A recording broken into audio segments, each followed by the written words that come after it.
विज्ञान की अनकही कहानियाँ।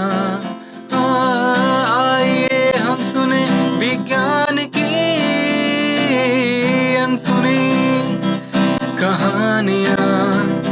Hello listeners, you're listening to Vigyan Ki Awaaz podcast program on STEM popularization, catalyzed and supported by the Ministry of Science and Technology, Government of India and Media for Community Foundation. Project devised and designed by Dr. R. Sridhar and assisted by Ashish Tiwari. Local coordination and production, Professor Subramanian. Content writing by Priyanshu and post-production by Professor Kaushik P. Kanchan of Garden City University, Bengaluru. Garden City University,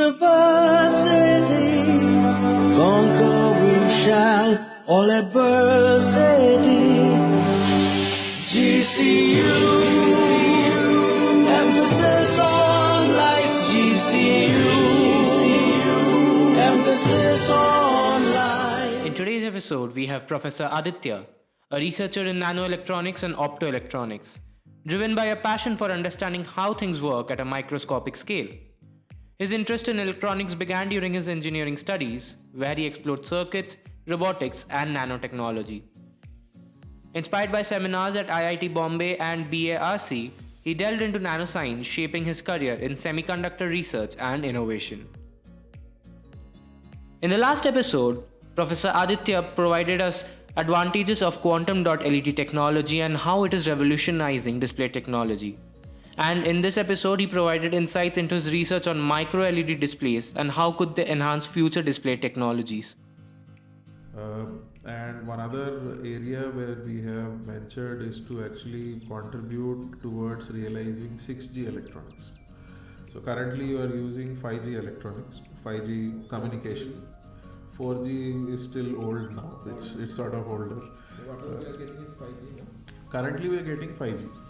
Airtel, Jio, BSNL is coming up. BSNL is not yet there, but they'll probably come up with 5G first, then 4G. So that probably will happen very soon. But in 5G, we are still limited with the speed at which the data can be transmitted. So if you want to get real-time updates, so let us say if a doctor is performing an operation in an operation theater, and you want to sort of control that operation sitting remotely, you need real-time updates. The lag is not allowed because the patient will be at the suffering end. So for that you need speeds that are around quite high, almost 10 or 100 times higher than what they are in 5G as of today.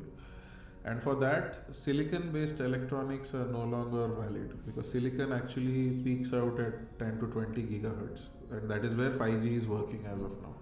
So if you want to move beyond 5G and realize higher transmission speeds, you need electronics that are non-conventional. So conventional electronics won't work. So that is where you need to realize new materials, new device designs, and that is where you'll come up with the speed and stuff. So that is one of the areas we are working on.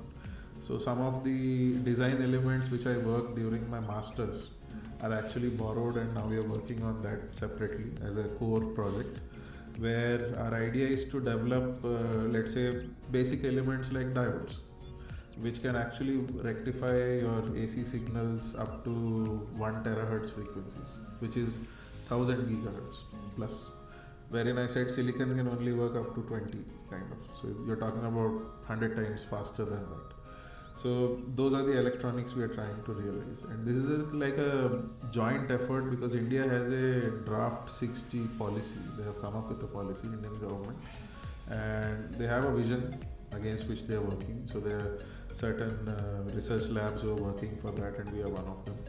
And yeah, so that's one of the things. So you actually touched upon one major aspect we work in our research group. So that is circular economy. So when you call circular economy, what you're trying to do is you not only think about manufacturing certain electronics, you also think of how to recycle it completely. So if you talk about the problem that you just mentioned, the e-waste problem, there you have a problem because you cannot recycle each and every component. The circuit or the whole electronics are not designed to basically be recycled fully. So there's a hazard, and then that ends up in landfills, and I mean things don't degrade, and it's then a spiraling problem, pollution, and lot more things. But here, when we talk about designing next generation semiconductors, our idea is that you can easily recycle them and reuse them for same application. So when I say when I'm launching my startup here, which basically works on a solar cell, and I said I can make solar cell very light and all. When the life is done, we could simply dip them in few liquids and all of the layers get separated out. And I can recover 100% of the material which I have put into making the solar cell. And I can again reuse it and redeposit it and remake the solar cell afresh. So that is where the e-waste problem is solved at the source. So at the manufacturing point itself, the technology is developed in a way where you can recycle it fully going down the line. So the waste related problems don't occur. But the old generation technologies were never thought in that process, where no one thought of recycling as a major aspect. But here we think of it as a major aspect while starting our research. So that doesn't create an issue. He addressed concerns about electronic waste and sustainability, explaining how research focuses on developing recyclable and eco-friendly electronics. There are a lot of things that are there on my CV to showcase. So probably a few of them I would mention is, so I've got one award from Materials Research Society in USA, and that's a prestigious award in renewable energy. It's called Nelson Buck Renewable Energy Award. And that basically is given for people who advocate renewable energy in the society and even in the research level both. So I do a lot of outreach out of interest, because one of the things is me sitting here and teaching some students is not good enough. If I motivate like few more students down the line at school level, that actually if it creates enough spark, we can have more people working on these societal topics, societally relevant topics. So outreach has been one of my key parts of my research life, and that has got me that award. Then the next one is Early Career Award given by International Science Council, and I am one of the recipients from the whole of Asia. So they give each continent one award, so I'm one of them. And then there are several other things which have come across, like the recognition of being highly cited early career scientist, things like that. I think there's a few of them. So these are the major ones I would like to mention. Professor Aditya spoke about the various recognitions and awards he has received for his contributions to renewable energy and scientific research. So the dream, it's not fulfilled in the sense it's partially fulfilled. So let us say the moment I joined IISc, I basically hired a couple of postdocs and I was paying the salary.